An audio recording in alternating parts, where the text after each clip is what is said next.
Pernahkah kamu merasakan sebuah sentuhan ilahi?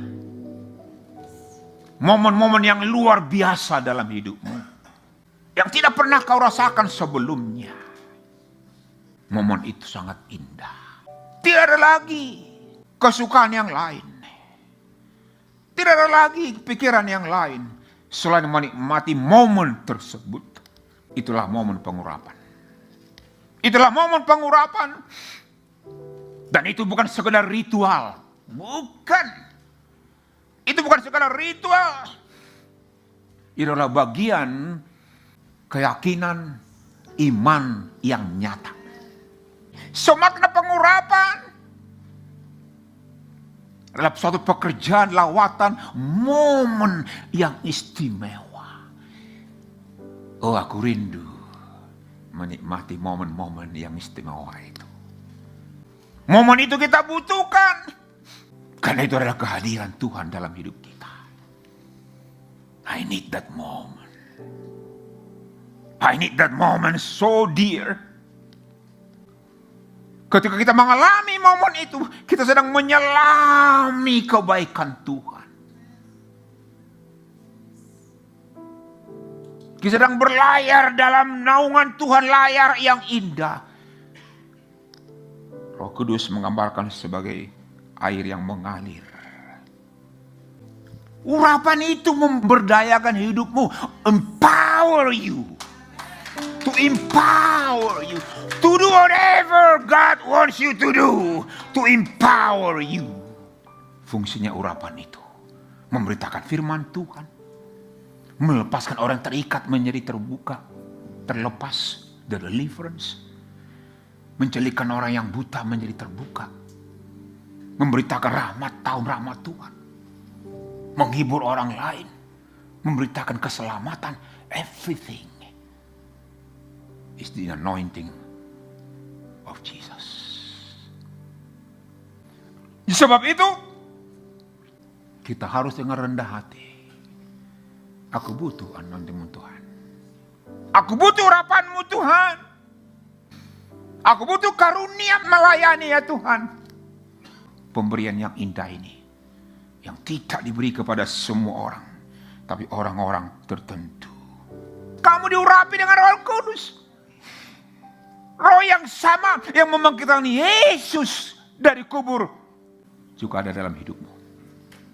Sebab itu, kamu dapat privilege sebagai orang-orang yang sudah ditebus oleh darah Yesus.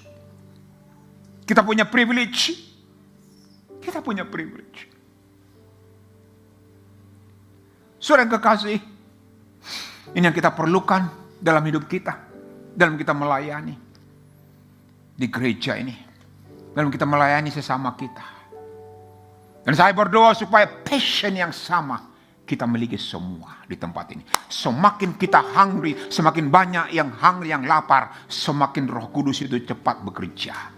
Karena banyak orang, jiwa-jiwa yang sedang menantikan kehadirannya. Seperti di loteng itu. Waiting in the presence of God. Sebab itu, urapan itu kita butuhkan. Tetapi ada karunia yang sehari-hari harus kita miliki. Urapan yang kita miliki. Yaitu buah-buah. Itulah namanya karakter. Karisma tanpa karakter mati.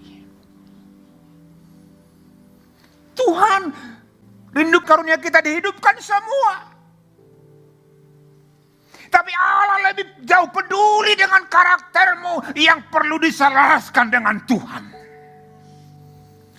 Allah lebih peduli karaktermu daripada karuniamu. Karakterlah yang memposisikan kita, menyelaraskan kita terus dengan Tuhan.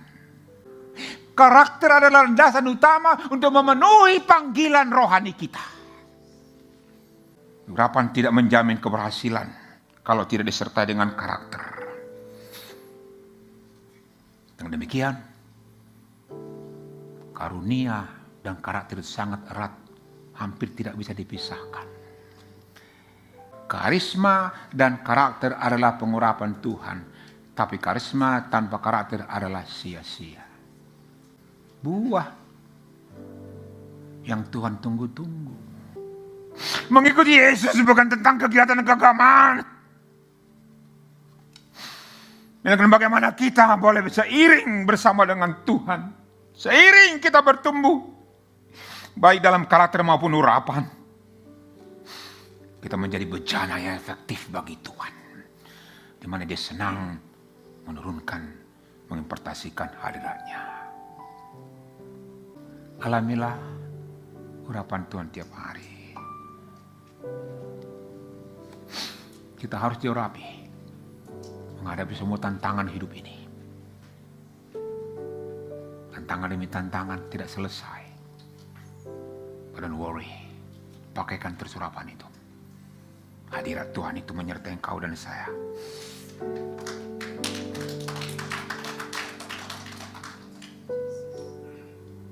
Dengan ada yang menggantikan hubungan yang manis itu bersama dengan Tuhan.